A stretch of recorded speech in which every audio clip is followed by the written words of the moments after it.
উত্তৰ দিব বিচাৰিছো এটা অতিকে গুৰুত্বপূৰ্ণ খবৰ অসমৰ 1,40,00,000 মুছলমানক আঘাত হানিছে চৰকাৰে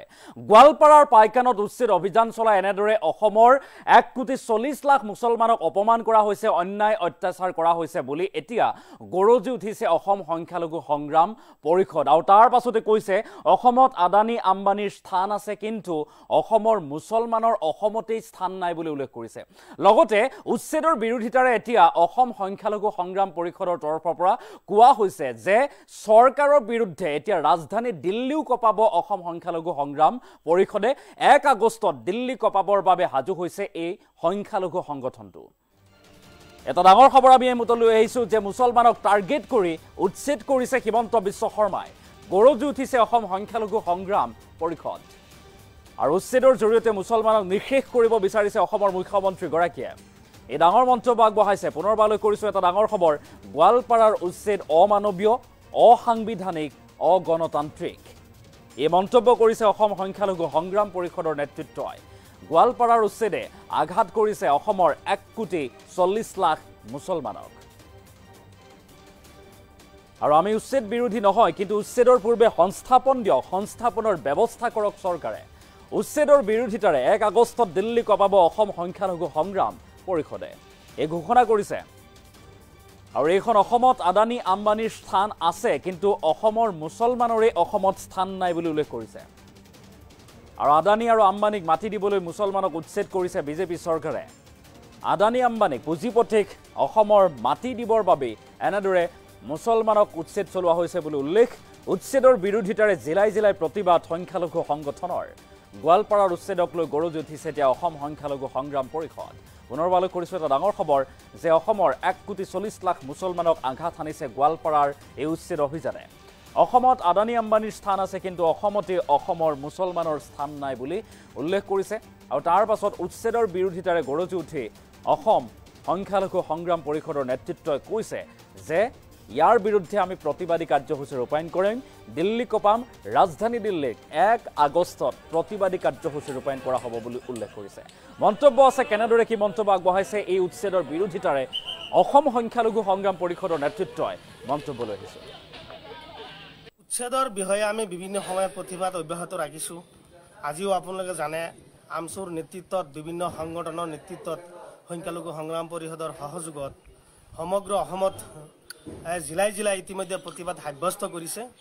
আৰু প্ৰতিবাদকাৰী স্থলীত আৰক্ষীয়ে গৈ প্ৰতিবাদকাৰীসকলক আৰক্ষীয়ে আটকো কৰিছে গতিকে অমানৱীয় উচ্ছেদ অগণতান্ত্ৰিক উচ্ছেদ অসাংবিধানিক উচ্ছেদ আৰু মানৱ বিৰোধী উচ্ছেদ আমি পূৰ্বৰ পৰাই আমি দীক্ষাৰ আৰু গৰিহণা জনাই আহিছোঁ আৰু এই উচ্ছেদক আমি নিন্দা জনাইছোঁ আৰু এই উচ্ছেদক আমি বিৰোধিতা কৰি আহিছোঁ আমি উচ্ছেদৰ বিৰোধিতা নহয় কিন্তু সংস্থাপন নোহোৱাকৈ কোনো ঠাইত যদি চৰকাৰে উচ্ছেদ কৰিছে অমানৱীয় উচ্ছেদ কৰিছে এই উচ্ছেদৰ বিৰোধিতা আমি পূৰ্বৰ পৰাই কৰি আহিছোঁ গতিকে আজিও গোৱালপাৰাত অমানসিকভাৱে অগণতান্ত্ৰিকভাৱে সংবিধান বিৰোধী আৰু সেই অঞ্চলৰ সংখ্যালঘু জনসাধাৰণৰ বিৰুদ্ধে যিটো পৰিকল্পিতভাৱে অসম চৰকাৰে যিটো উচ্ছেদ কৰিছে এই উচ্ছেদ সম্পূৰ্ণভাৱে অগণতান্ত্ৰিক উচ্ছেদ এই উচ্ছেদ কোনোপধ্যেই মানৱ কল্যাণৰ কাৰণে উচ্ছেদ নহয় এই উচ্ছেদ অসমৰ 1,40,00,000 মুছলমানৰ বিৰুদ্ধে উচ্ছেদ এই উচ্ছেদে 1,40,00,000 মুছলমান মানুহক অন্তৰত আঘাত দিছে গতিকে এই উচ্ছেদৰ বিৰুদ্ধে আমি সংখ্যালঘু সংগ্ৰাম পৰিষদে অহা 1 আগষ্টত আমি দিল্লী যন্তৰ মন্তৰ এক অভিনয় প্ৰতিবাদ সাব্যস্ত কৰিম যিটো প্ৰতিবাদে অসম চৰকাৰে জানিব যে সংখ্যালঘু সংগ্ৰাম পৰিষদৰ নেতৃত্বত চৰকাৰৰ বিৰুদ্ধে এক বিহাল প্ৰতিবাদী সাব্যস্ত দিল্লীত হ'ব এই কথাটো সমগ্ৰ অসমৰ মানুহে জানিব চৰকাৰে জানিব আৰু আমি ইতিমধ্যে সিদ্ধান্ত গ্ৰহণ কৰিছোঁ আমাৰ কথা হৈছে চৰকাৰে মানৱতা আৰু গণতন্ত্ৰ কথাখিনি চৰকাৰে বুজি নাপায় গণতন্ত্ৰৰ কোনো এটা ভাষা চৰকাৰে বুজি পোৱা নাই গতিকে গণতন্ত্ৰ অসমত জীয়াই আছে কি নাই এইটো আমাৰ সন্দেহ গণতন্ত্ৰৰ ভাষাইও চৰকাৰে বুজি পোৱা নাই অসমৰ মাননীয় মুখ্যমন্ত্ৰী ডাঙৰীয়াই বিশেষ এটা জনগোষ্ঠীক টাৰ্গেট কৰি লক্ষ্য কৰি আজি যেনেদৰে মানুহখিনিক নিহাই কৰাৰ চক্ৰান্ত চলাইছে এইটো এটা জঘন্য কাম এইটো এটা আইন বিৰোধী কাম আমি কি ভাষাৰে মুখ্যমন্ত্ৰী ডাঙৰীয়াক দীক্ষাৰ দিম আমি ভাষা বিচাৰি নাপাওঁ আমি কেতিয়াও ভবা নাছিলোঁ যে এই চৰকাৰ অহাৰ পিছত কেৱল মুছলমানক টাৰ্গেট কৰি বিশেষ এটা সম্প্ৰদায়ৰ মানুহক সন্তুষ্ট কৰিবৰ কাৰণে কেৱল 2026 চনত ৰাজনৈতিকভাৱে তেখেতে ক্ষমতাত থকাৰ কাৰণে 2026 চনৰ ৰাজনৈতিক বৈতৰণি পাৰ কৰাৰ কাৰণে নিৰ্বাচনী পাৰ কৰাৰ উদ্দেশ্যৰে বিশেষ এটা সংখ্যালঘু মুছলমানক টাৰ্গেট কৰি আজি তেওঁলোকৰ পৰিয়াল তেওঁলোকৰ সংসাৰ তেওঁলোকৰ ঘৰ বাৰী আজি নিঃশেষ কৰিবলৈ যিটো উঠি পৰি লাগিছে ইয়াতকৈ আৰু ভয়ানক কথা আৰু ভয়ানক ঘটনা আমি কোনোদিনেই জন্ম হোৱাৰ পিছত আমি অসমত দেখা নাই। বিগত কেইবাটাও মুখ্যমন্ত্ৰী ৰাজ্যত শাসনভাৰ চলাইছে, কিন্তু অসমৰ মাননীয় মুখ্যমন্ত্ৰী হিমন্ত বিশ্ব শৰ্মা ডাঙৰীয়াৰ নেতৃত্বত মুছলমান মানুহ যে একেবাৰে নিৰ্যাতিত হৈছে, মুছলমান মানুহ যে একেবাৰে সুৰক্ষিত নহয়, মুছলমান মানুহৰ যে বিভিন্ন ধৰণৰ মৌলিক অধিকাৰ খৰ্ব কৰিছে, এনেকুৱা ইতিহাস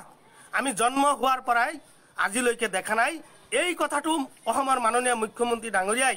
আমাক ক'বলৈ বাধ্য কৰাইছে। অতি পৰিতাপৰ বিষয় আপোনালোকে চাব যে অসমত কিন্তু আদানী আৰু আম্বানীৰ ঠাই আছে।